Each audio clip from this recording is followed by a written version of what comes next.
bye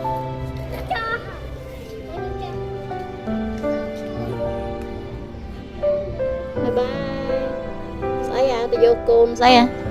nó giờ la vô côn này kia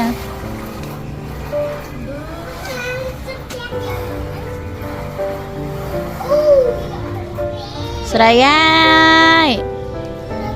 ủa cũng lôi pé cho bay một cái lấu à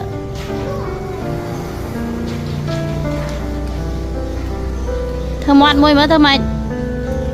chui đôi tia xây cái tè à nào tập kháng nào tớ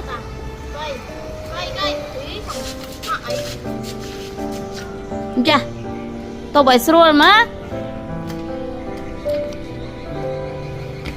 à nãy cái đa lên nãy cái đa lên mà ngày vậy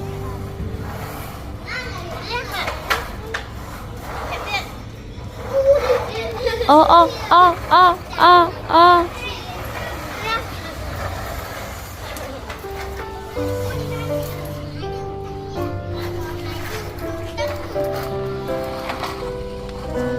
em nào chị vào nào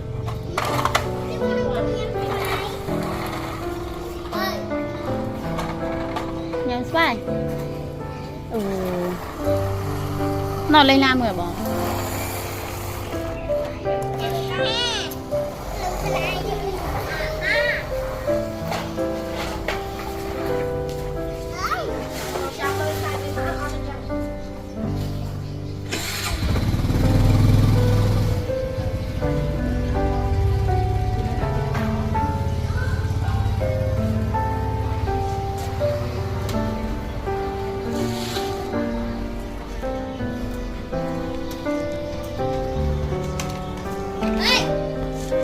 tao lên